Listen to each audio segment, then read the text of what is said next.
On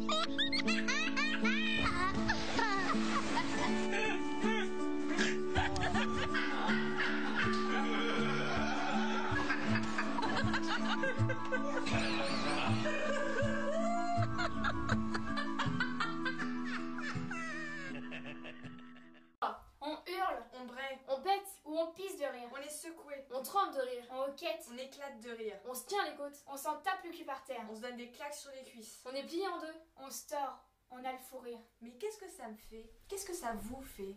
Bonjour et bienvenue dans T égale PE. Cette semaine, dans cette émission, nous nous intéresserons au rire, dans l'organisme et dans la société.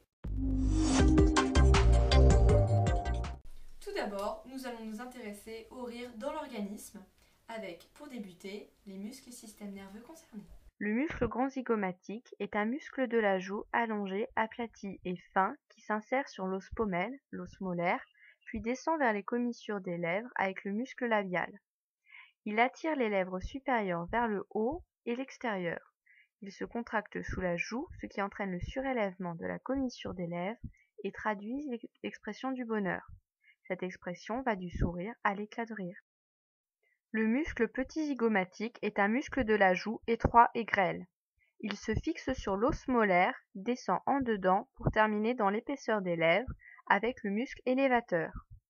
Situé devant le grand zygomatique, il tire les lèvres supérieures vers le haut et par conséquent expose les dents du maxillaire. Le muscle risorius est un petit muscle plat et fin, s'attachant en arrière du muscle masséter. Ses fibres se dirigent vers l'avant et se terminent dans la peau à l'angle de la bouche, ce qui tire davantage en arrière et plus en dehors des commissures des lèvres, ce qui crée le sourire en coin. Le muscle releveur des lèvres supérieures est large et plat et part du foramen intra-orbitaire maxillaire aboutissant dans la peau de l'angle de la bouche et du muscle orbitaire. Il relève la lèvre supérieure. Pour notre émission, nous avons obtenu un rendez-vous dans un grand centre de recherche. Le docteur Desmous est là pour répondre à toutes nos questions. Dites-moi, docteur Desmous, quelles sont les conséquences du rire dans mon organisme? Qu'est-ce que cela produit-il? A-t-il une influence sur mon cerveau? Est-il une aide à la longévité? Pour répondre à votre question, voyons un petit reportage. D'abord les bienfaits physiques. Le rire agit sur le système nerveux végétatif appelé aussi autonome. Il est composé de 3 parties, le système sympathique, le système parasympathique et de l'entérique. Nous allons nous intéresser au système sympathique et parasympathique. Le système sympathique est le premier à utiliser lorsque l'on rit. Il joue le rôle d'accélérateur. Ensuite, c'est le système parasympathique qui est utilisé. Il fonctionne plus longtemps. C'est le plus important car il joue un rôle dans la relaxation et la décontraction, une fois le rire terminé. En effet, la prédominance du système parasympathique engendre une relaxation générale du corps. Ces systèmes agissent sur le fonctionnement homéostatique, qui est une autorégulation du système biologique. Après le rire, on soupire, on a les jambes molles, la tête lourde, le besoin de s'affaler. C'est un effet favorable du rire qui persiste longtemps, même après la fin du rire. Et le rire a plusieurs fonctions. Pendant le rire, une dilatation des vaisseaux sanguins se crée, ce qui améliore la circulation sanguine et diminue la formation de caillots sanguins, ainsi que de la tension artérielle. C'est pour cela que l'on peut avoir le teint rouge lorsque l'on rit, car les capillaires des joues se dilatent. Une stimulation de la production de globules blancs et d'anticorps se crée aussi, ce qui entraîne le renforcement du système immunitaire et donc la destruction de virus et de bactéries. On est donc plus fort face à la maladie, d'où l'expression « le rire dilate la rate ». Plus on rit, plus on a la chance d'être en bonne santé. Exemple, on souffre moins de rhume ou d'autres infections pulmonaires. Des études médicales norvégiennes ont d'ailleurs mené pendant 7 ans sur 50 000 personnes riant plus souvent que ces personnes étaient de meilleure humeur et avaient un risque de mortalité moins élevé, environ 20% de moins. De plus, il aide contre la constipation grâce au massage de l'ensemble des organes abdominaux dû à la contraction du diaphragme et des muscles abdominaux, ce qui explique le mal de ventre. On peut observer aussi une dilatation du sphincter, d'où la libération de gouttes d'urine, d'où l'expression « pisser de rire ». Enfin, le rire est une forme importante d'exercice cardiovasculaire. En effet, le rire mobilise la plupart des muscles, surtout le diaphragme. Sans rire, de 2 à 3 secondes équivaut à 10 minutes de vélo d'appartement. Le rire a donc le même effet qu'un orgasme, c'est un vide d'énergie. Après le rire, on peut observer une relaxation du rythme cardiaque, une diminution de la tension artérielle, d'où une pression sanguine qui diminue de 10 à 20 mm de mercure pour 10 minutes de rire. Le système nerveux qui se calme, les inspirations sont plus amples, les pauses respiratoires sont plus longues et les expirations plus prolongées. Ceci entraîne une respiration davantage saccadée, due à une ventilation des poumons 3 fois plus importante et une meilleure oxygénation grâce à l'augmentation du nombre de globules rouges. Et le rire est une réponse aux stimuli par voie chimique. Ce sont les neurotransmetteurs. Il stimule la production de plusieurs hormones, l'endorphine, qui est un antidouleur et un euphorisant, la dopamine, qui favorise l'envie et le désir, la sérotonine, entraînant un affaiblissement physique et un changement rapide d'humeur, l'acétylcholine, entraînant une contraction musculaire, la GABA, entraînant des mouvements anormaux, la noradrénaline, qui maintient l'éveil du cerveau, et la catécholamine, qui est une hormone qui combat le phénomène inflammatoire. Voyons ensuite les bienfaits mentaux du rire.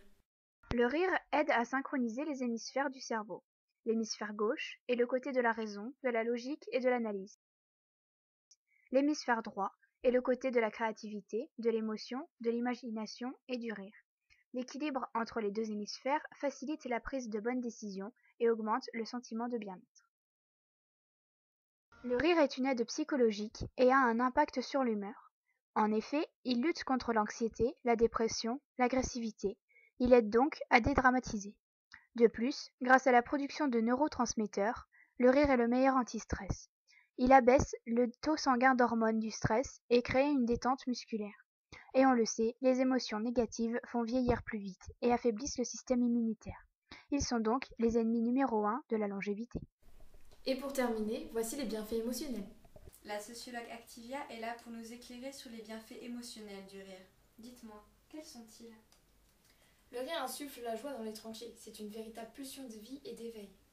Maintenir son moral en sourire est déjà un coup sérieux donné à la maladie. Nombre de personnes peuvent en attester. Le rire est aussi un moyen de rétablir un équilibre de communication dans une situation difficile. Comme dans une dispute par exemple. Oui, exactement. C'est à la fois un désintoxicant physique et un dépolluant psychique qui aide à réduire les risques de suicide en chassant les émotions négatives. De plus, la joie est représentative d'un état d'équilibre mental. Et d'ailleurs, seuls les paranoïaques renoncent à rire. Cette interdiction qui s'impose à eux-mêmes leur permet de lutter contre les angoisses qui les paralysent. Cependant, s'ils arrivent à rire de leur paranoïa, ils guérissent. Merci, docteur Activia. De rien. Mais dites-moi, docteur Desmous, dans tout ça, le rire a-t-il des conséquences néfastes ? Mais bien sûr. Par exemple les rides. Voyons les conséquences sur un téléspectateur. Cette personne a bien voulu se porter volontaire. Plus tard, elle verra des padoies qui se forment au coin des yeux car la peau devient moins élastique au fil du temps. Puis, les rides des joues, les rides du sourire, marquent les joues et ne sont visibles que lorsqu'elle sourit au coin de la bouche, repoussant les joues vers le haut, et forment un creux ou une ligne. De plus, avec le vieillissement, les joues s'affaissent. En complément, le docteur Baudry a accepté de répondre à nos questions car il a lui aussi trouvé des conséquences néfastes au rire. En effet, le rire peut irriter des hernies ou des hémorroïdes. Il peut faire perdre du tonus musculaire. Chez un asthmatique qui a ri trop longtemps, cela peut lui déclencher une syncope du rire, c'est-à-dire une crise de toux. Elle est due à l'augmentation de la pression intrathoracique qui se transmet au système veineux intracrânien et qui peut survenir à un arrêt de la circulation cérébrale, c'est-à-dire la mort.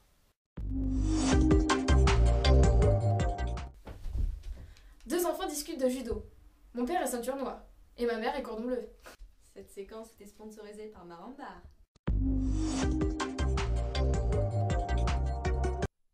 Ça vous est déjà sûrement arrivé. Le rire nerveux peut aller du ricanement involontaire jusqu'au fou rire incontrôlable. Dans tous les cas, il se manifeste à la suite d'une forte tension nerveuse, parfois inconsciente, que votre organisme décharge par ce moyen. Le rire a en effet un effet apaisant et relaxant très puissant, grâce à la sécrétion d'hormones, qui déclenche notamment l'endorphine, qui est une hormone naturelle qui a des effets comparables à la morphine. Oui mais voilà, le rire nerveux a le chic pour débarquer au mauvais moment. Cela peut s'expliquer par un refoulement qui nous échappe. On ne veut pas rire, mais on ne peut pas s'en empêcher. Le rire nerveux est une accumulation de tension qui se relâche pour éviter la panique.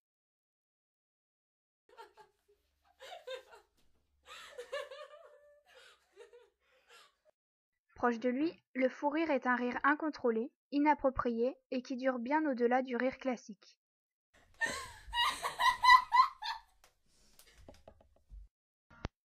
Il existe une forme de pathologie, le fou rire prodromique, qui est associé à plusieurs syndromes neuropsychiatriques. Il survient lors de liaisons hémisphériques ou du tronc cérébral.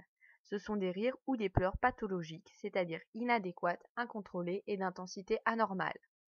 Ils sont occasionnés par une paralysie pseudobulaire supranucléaire, c'est-à-dire une liaison des neurones moteurs centraux, par exemple la maladie de Parkinson, ce qui donne lieu au plus spectaculaire des rires anormaux, appelés aussi rire convulsif, hystérique ou du schizophrène. Il annonce généralement une attaque cérébrale. Aujourd'hui, on va disséquer un œil de bœuf. Ah, mais je peux pas faire ça, moi. Je vais tourner de l'œil. Le rire jaune est en effet le rire forcé ou un faux rire, utilisé lorsqu'un individu veut se faire percevoir positivement alors que celui-ci n'a pas envie de rire.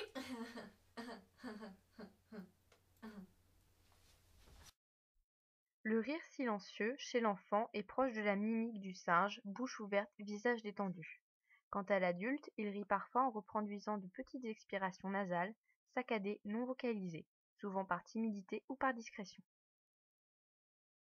Le rire sans mimique. Les vocalises sont internes, on les entend, mais la bouche reste fermée.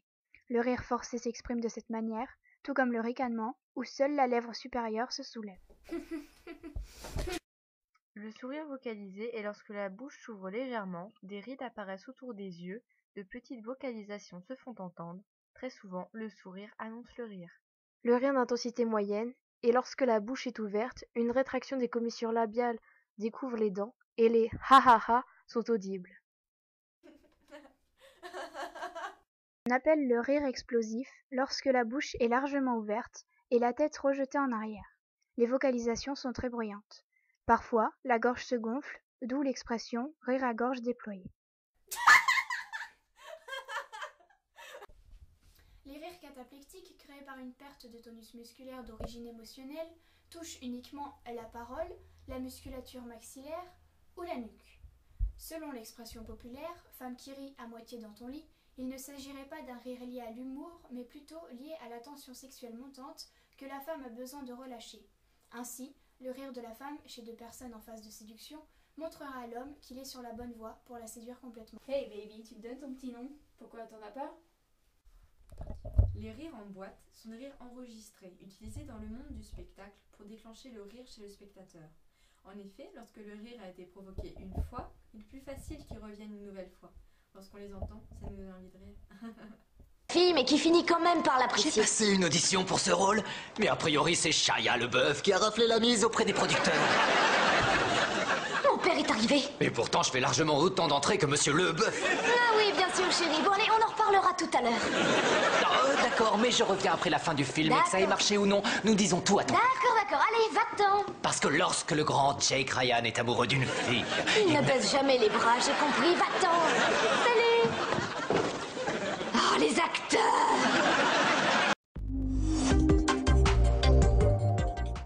Dites-moi, docteur Desmous, qu'est-ce qui déclenche le rire? Ce sont les stimuli qui déclenchent le rire, lorsqu'il est spontané et qu'il n'est pas volontaire. Mais il existe différentes sortes de stimuli, que nous allons voir tout de suite. Les stimuli tactiles, par exemple les chatouilles. C'est une réaction défensive d'alerte générée par notre organisme dès que le corps détecte un contact tactile extérieur inhabituel et dont le rire est l'une des manifestations. Les zones les plus réceptives aux stimuli tactiles sont les aisselles, les côtes, les plantes des pieds, car ces endroits sont peu soumis au contact extérieur, protégés par d'autres parties du corps ou par des vêtements. Les stimuli visuels, comme une personne qui tombe ou qui se cogne. Ces stimuli se déclenchent différemment suivant les personnes. Cela dépend de plusieurs facteurs comme l'âge, le sexe, le centre d'intérêt, les facteurs sociaux, familiaux, politiques, culturels, etc. Certaines scènes peuvent faire rire certains ou en laisser d'autres indifférents car leur perception varie.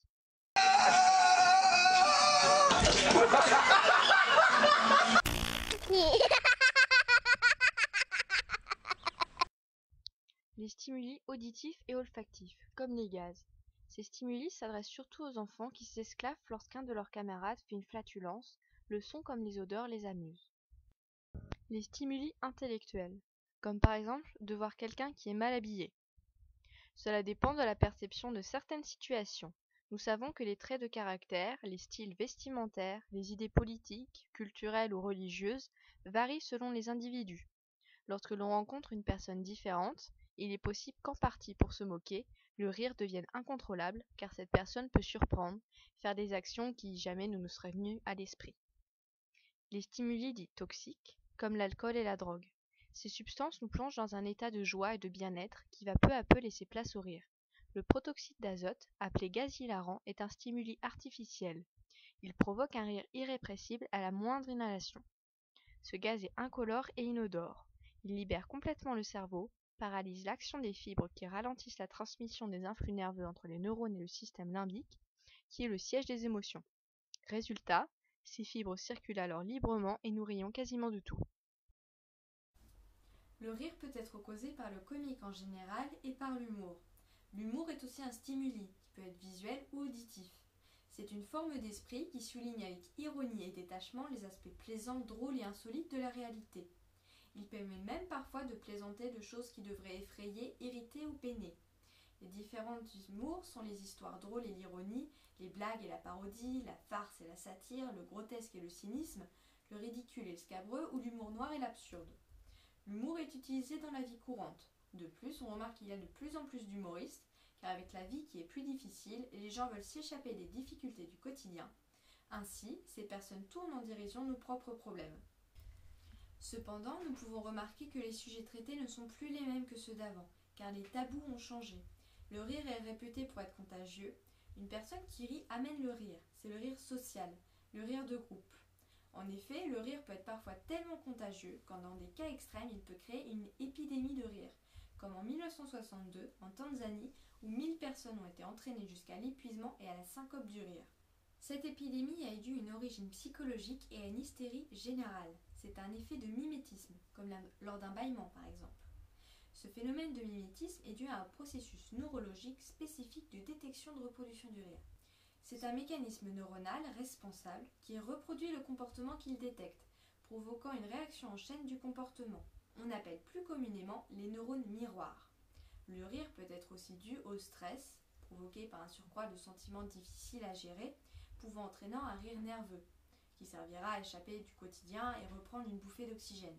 Les tropes moqueurs fonctionnent par une inversion surprenante de la signification ou de l'insistance sur un mot plutôt qu'un autre, comme dans le cas du sarcasme ou d'ironie.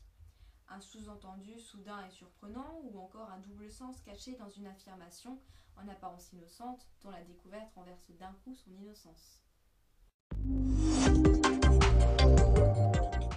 Tout de suite, nous allons voir le chemin du rire. Le rire est une onde qui parcourt le corps en quelques secondes. Il débute dans l'hémisphère droit du cerveau. C'est l'hémisphère qui gère la perception des objets, la reconnaissance des visages à partir d'un trait, d'un dessin ou d'une caricature. Les stimuli déclenchant le rire activent le cortex somatosensoriel qui est relié au cortex préfrontal médioventral. Le gyrus para-hippocampique est stimulé par le protoxyde d'azote qui par réaction active le cortex préfrontal médioventral à son tour. Chaque stimuli active une zone différente du cerveau reliée au cortex préfrontal, dont le rôle premier est de gérer la réaction face aux stimuli. Dès que l'on rit, le circuit de la récompense, un système cérébral, est actif. Des substances chimiques sont alors libérées par deux neurotransmetteurs situés dans le noyau accubant. Par l'intermédiaire de l'hypothalamus, ce système va ajuster l'intensité de la réponse émotionnelle et décidera de son intensité et de l'intensité du rire en fonction du message envoyé par le cortex, la partie du cerveau gérant les émotions. La transmission de cette réponse se fait par voie chimique, grâce aux neurotransmetteurs. Il parcourt les voies du système neurovégétatif, qui contrôle de nombreuses fonctions de l'organisme. On peut le diviser en deux parties, mais on retiendra surtout le système parasympathique, qui domine après le rire, et produit de la relaxation générale du corps. L'onde se propage alors rapidement vers l'axe musculaire et respiratoire. Le rire met en mouvement de nombreux muscles. L'axe respiratoire étant indissociable de l'axe musculaire, les poumons liés à la cage thoracique sont mis en mouvement, car les tissus intracostaux, qui a pour effet d'augmenter considérablement les fonctions respiratoires par une inspiration les plus amples, une pause respiration plus longue et une expiration beaucoup plus prolongée qu'en temps normal. et extrêmement saccadé. Et maintenant, la pub. Quel est le super-héros qui joue le mieux au baseball? Batman. Cette séquence était sponsorisée par Marambar. De retour dans l'émission T égale PE. Précédemment, nous sommes intéressés au rire dans l'organisme. Et maintenant, intéressons-nous aux effets du rire dans la société. Avec comme première partie, le rire est-il inné ou acquis? Chez le nouveau-né, durant les 2 premières semaines de vie, le nouveau-né a un sourire réponse. Encore inconscient, il lui arrive de confondre pleurs et rire, puisque les 2 comportements sont phylogénétiquement liés, bien qu'ils soient totalement antithétiques. Ce comportement peut survenir chez l'adulte lors d'un trop grand choc émotionnel. Les 2 comportements se trouvent alors inversés ou combinés. Le rire et le sourire peuvent être observés même chez des bébés sourds-muets ou aveugles. C'est donc un comportement inné. Cependant, il y a une évolution au fil des semaines. Le sourire, qui pouvait survenir pendant le sommeil, appelé sourire endogène, c'est-à-dire spontané, et qui ne répondait à aucune stimulation extérieure, vers 3-4 mois, peut devenir volontaire pour répondre à quelqu'un ou pour exprimer une émotion. Et on observe le premier rire vers 4-5 mois. C'est déjà l'expression d'un bien-être ou destiné à attirer l'attention des parents. En prenant conscience de l'impact du sourire, cela devient un moyen d'expression pour répondre à des stimulations. Il y a un véritable apprentissage du sourire, puisqu'il permet une interaction avec le monde extérieur. C'est un outil de sociabilisation, et on parle de sourire social. Selon Rabé, le rire serait le propre de l'homme. Cependant, des observations scientifiques montreraient que chez le chimpanzé ou le gorille, lors de jeux ou de chatouilles avec un compagnon, il produirait un bruit proche de l'allaitement. Nos ancêtres primates possédaient une forme primaire du rire. Cependant, certains psychologues comportementaux objectent. Le vrai rire nécessite la conscience de soi, ou encore l'aptitude à s'identifier à autrui, et qu'en conséquence, les animaux ne possèdent pas le même comportement que les hommes. En conclusion, le rire est un réflexe inné chez l'homme, mais qui se développe par un apprentissage en société. Le fait de rire est inné, mais il est aussi acquis. Nous recevons dans cette émission Madame Bifilus, sociologue. Bonsoir. Elle est ici pour nous expliquer l'évolution du rire dans l'histoire. Au fil du temps, la perception du rire par les hommes a évolué. Le rire est un comportement réflexe exprimant généralement un sentiment de gaieté, qui se manifeste par des mouvements respiratoires saccadés et d'une phonation inarticulée plus ou moins bruyante. C'est un comportement excessif et stéréotypé, induit par l'humour et les stimuli externes. Cependant, le rire a longtemps été considéré comme une forme de faiblesse, de bêtise et de manque de contrôle. Le sourire, au contraire, apparaissait comme une marque de politesse et de sang-froid. Dans la culture européenne moderne, c'est-à-dire en 1740 approximativement, l'exigence voulait qu'on ait un total contrôle de soi. Or, le rire est une action involontaire et est difficilement stoppable. D'où une lettre écrite par le comte de Chesterfield à son fils, au sujet de la conduite que doit adopter un gentilhomme. Il y déclare qu'il n'y a rien de plus grossier, de si mal élevé que le rire audible, de sorte que le rire est quelque chose au-dessus de quoi les gens sensés et bien nés doivent s'élever. En effet, le rire révèle de façon honteuse la perte de contrôle du corps. Il est vil et malséant, surtout en raison du bruit désagréable qu'il fait de la déformation choquante du visage qu'il entraîne. On commença donc à penser dans l'Angleterre des Lumières que le rire exprime le mépris et qu'il est impensable de se laisser surprendre à cette bassesse. Alors, Chesterfield ajoute « Il y faut quelque chose de plus contrôlé et un moyen de satisfaire ce besoin. Le rire est facilement restreint par un peu de réflexion et de bienséance. » Comment remplacer le rire si on le supprime? C'est ce qu'on a appelé le sublaus, le sourire en français, avec la suppression du rire au nom de la bienséance et son remplaçant, le sourire méprisant. Les théoriciens romantiques de l'esthétique, comme Edmund Rourt, relient le sublime et le beau. Selon la théorie de l'époque classique de la Renaissance, il y a un contraste entre le sublime qui fait sourire et le ridicule, où le rire marque le mépris. Cependant, ces deux notions de sublime et ridicule sont très proches, et la limite se franchit facilement. Le rire peut être perçu diaboliquement, avec l'absurdité humaine qui nous fait rire de choses qui ne sont pas drôles. Cependant, les théories d'aujourd'hui soulignent le rire comme l'expression d'un sentiment de joie de vivre, et non de supériorité. Merci Madame Bifidus. Mais de rien. Et maintenant, voyons, rit-on plus qu'avant? D'après Lynn Bolduc, grande conférencière professionnelle, en 1939, les gens riaient en moyenne 19 minutes par jour. Aujourd'hui, c'est moins de 2 minutes par jour, déplore-t-elle, en se basant sur certaines références. Des études allemandes ont, elles, démontré qu'en 1950, les gens riaient 18 minutes par jour, contre 6 minutes aujourd'hui. Ces statistiques montrent donc qu'au fil des années, on rit de moins en moins. Cependant, ces résultats sont à relativiser, car les discours et les repères ont changé. On ne rit plus des mêmes choses, on cherche de nouveaux repères. On ne peut donc pas comparer et savoir si nous rions plus ou moins qu'avant.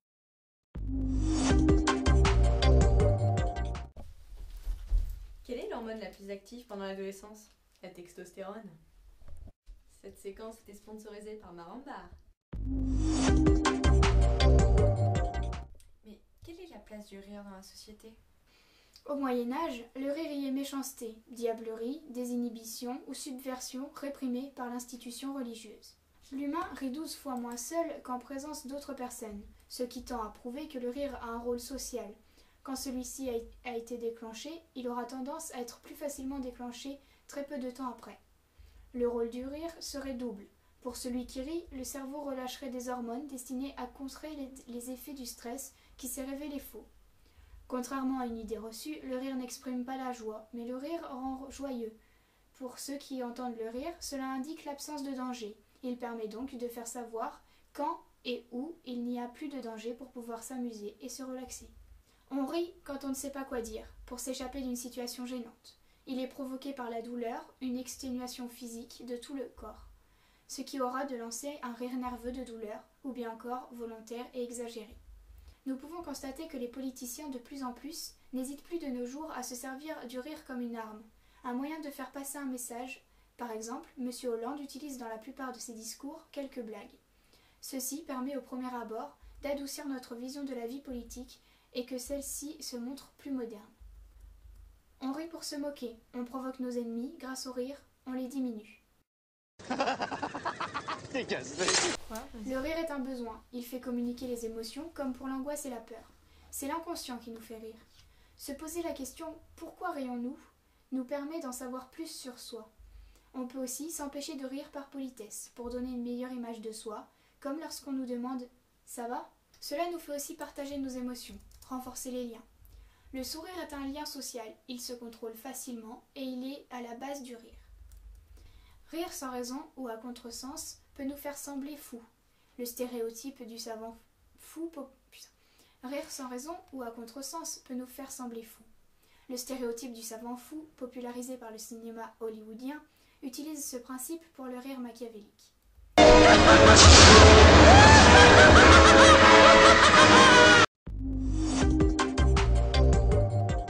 Chaque personne a un humour différent. Alors, rions-nous tous de la même chose? Le rire ne se comprend pas et ne s'apprécie qu'à l'intérieur du groupe social qui lui est spécifique. En ce sens, il ressemble beaucoup à la cuisine.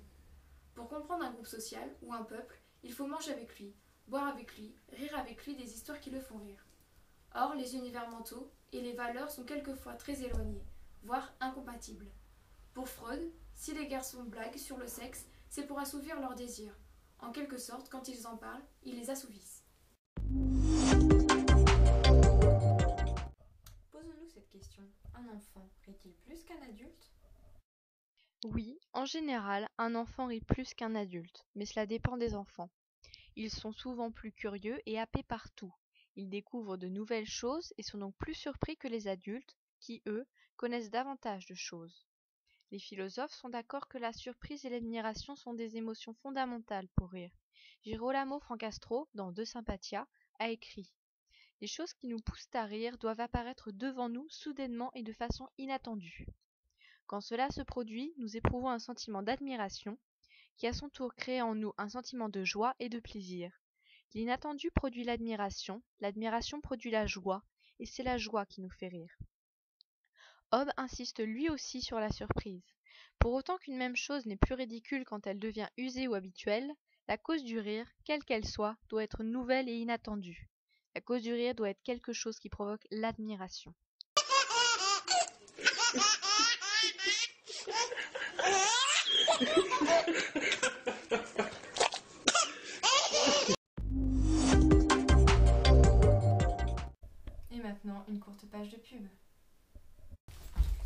mois préféré des moutons? Mois de mai. Cette séquence était sponsorisée par Marambar. Bienvenue dans la dernière partie de l'émission T égale PE. Le rire, une thérapie? Nous avons pris un rendez-vous chez une psychothérapeute. Cependant, ce rendez-vous n'a pas été très concluant. En effet, ces réponses étaient hors sujet face à notre thème. Mais quels sont les effets thérapeutiques du rire? La rigologie a été élaborée en 2002 par Corinne Cosseron, fondatrice de la première école du rire et du bien-être au monde. Il s'agit d'un ensemble de techniques psychocorporelles et émotionnelles destinées à stimuler la joie de vivre, l'optimisme, la créativité et d'une manière plus générale, la bonne santé mentale et physique. D'après la thérapeute que nous sommes allés voir, les cours de rire sont hors langage, hors communication et très bestial. Le rire peut avoir le même effet qu'un orgasme. On est complètement vidé d'énergie et on quitte le lien social. Ces cours sont réservés aux personnes dépressives, stressées. On travaille sur 4 émotions principales: la joie, la tristesse, la colère et la peur. Cela se déroule en 5 séances. Chaque séance correspond à une émotion et la dernière est la joie. Les personnes ne viennent pas pour rire mais pour guérir. Les résultats sont variables en fonction de personnes.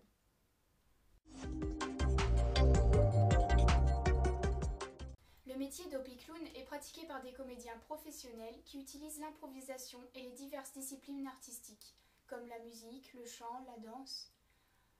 Leur mission est d'améliorer la qualité de vie des enfants hospitalisés et de les aider à mieux vivre ce moment difficile, tout en contribuant à dédramatiser le milieu hospitalier par le biais de l'humour, du rêve et de la fantaisie, mais aussi d'offrir aux familles et au personnel soignant des moments de détente et de distraction, et de les aider à porter un regard différent sur l'enfant hospitalisé.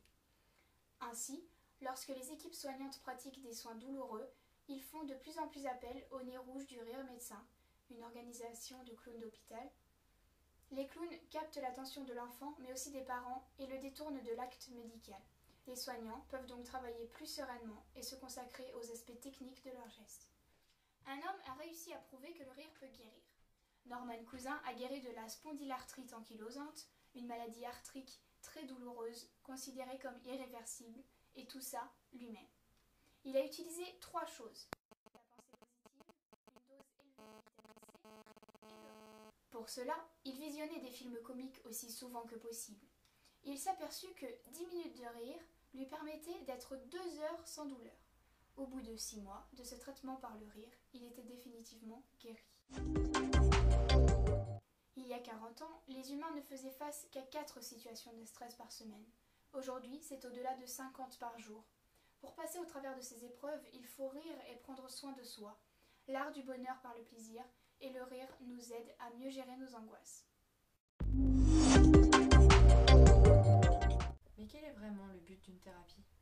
Les émotions positives sont bénéfiques pour la guérison de l'asthme ou des rhumatismes chroniques. Les chercheurs de l'hôpital de Westminster ont observé que les patients séropositifs capables de garder un bon moral affichaient une progression plus lente de la maladie, même si cela ne les guérit pas. Y aurait-il un indice pour savoir combien de temps faut-il rire pour être bien? Il n'existe pas d'indice de bonheur, cela dépend de la personne, de son aptitude à gérer les émotions extérieures et à les extérioriser. Ce qui est important, c'est pas le temps de rire, mais le rire en lui-même et le bien-être qu'il apporte. Désormais, on parle du business du rire. Mais qu'est-ce que c'est? Aujourd'hui, la mode du rire se développe, augmente, jusqu'à devenir une source de business. Outre les humoristes et acteurs comiques, le rire gagne même les entreprises. C'est le rire utile, une nouvelle approche du management dans les entreprises. En effet, depuis 2006, l'Institut français du yoga du rire consacre un département exclusif au rire dans l'entreprise. Pratique courante au Japon, États-Unis, Canada et pays scandinaves, la France fut rapidement gagnée par ce phénomène et de plus en plus d'entreprises demandent des interventions introduisant le rire dans leur politique de ressources humaines. En effet, ces techniques validées scientifiquement permettraient le développement des compétences, une nouvelle gestion du stress et du team building, et prévient les conflits en remotivant le personnel. On retrouve 4 types de prestations chez l'Institut du yoga du rire. Anti-stress immédiat, gagné par le rire, atelier méga rire et conférences et formations. Des gestionnaires de grands groupes comme dans le secteur automobile, l'énergie, etc., ont choisi cette voie pour gérer le stress de leurs employés et créer une meilleure ambiance afin d'assurer sa motivation. De plus, ce concept novateur bénéficie d'une couverture médiatique importante. De nombreux reportages y ont été dédiés, comme Time Magazine ou encore à National Geographic. En bilan, sur l'impact sur l'entreprise, cela améliore les performances professionnelles et personnelles, rehausse la confiance d'esprit d'équipe et le plaisir au travail, facilite la communication, les relations internes et externes, réduit et soulage le stress et l'anxiété, diminue le taux d'absentéisme et d'épuisement professionnel, améliore le service à la clientèle et revivifie l'enthousiasme, l'implication et la motivation. De plus, il y a peu de temps, on a pu voir une émission sur la chaîne M6 voulant nous apprendre à être heureux. Et on peut d'ailleurs remarquer que beaucoup de bêtisiers passent à la télé. Deux arbres dialoguent. Oh, moi je n'aime pas le travail à la chaîne. Et moi, j'ai horreur du boulot. Cette séquence était sponsorisée par Marambar. En conclusion, le rire a de nombreux effets bénéfiques au niveau mental, émotionnel, physique. De plus, le rire s'annonce comme une véritable mode s'immisçant même dans l'économie et la médecine. On peut toutefois nuancer ses qualités. Cependant, il y a certaines contre-indications aux crises de rire. D'après une étude du docteur Manda Kataria, chez les personnes ayant des problèmes cardiaques, d'hypertension ou de glaucome, c'est-à-dire une hypertension oculaire, les crises de fou rire sont déconseillées. En effet, le rire se rapprochant d'une activité physique, il augmente la fréquence cardiaque. Ce phénomène est dû à la contraction simultanée d'un grand nombre de muscles. Les personnes souffrant d'hernie abdominale ou d'hémorroïdes pourraient voir leurs symptômes s'aggraver lors de la contraction des abdominaux. Il en est de même pour les sujets ayant récemment subi une opération au niveau de l'abdomen ou encore chez les femmes présentant des descentes d'organes. De plus, lors d'une crise de rire, le rythme respiratoire augmente de façon significative. Cette activité est donc déconseillée aux personnes souffrant d'asthme sévère. En cas de contre-indication médicale, seules les crises de fou rire vous sont déconseillées, pas les sourires, les rires, les regards chaleureux, l'humour et la tendresse. D'où l'expression MDR, mort de rire. C'est la fin de notre émission T égale PE. Je vous remercie pour votre écoute et on se retrouve la semaine prochaine avec notre nouveau sujet. Les escargots sont-ils réellement herbivores ? Souris à la vie et la vie te sourira. Un soir de pleine lune, l'une d'elles rit comme un loup qui hurle et Jack l'inventeur y ressent comme un réconfort. Jack l'inventeur se dit alors que certaines fréquences émises par le rire des femmes pourraient apaiser le malaise fracassant que provoque la sensation d'abandon. Il se met alors à chercher le rire des femmes comme un pionnier cherchera l'or.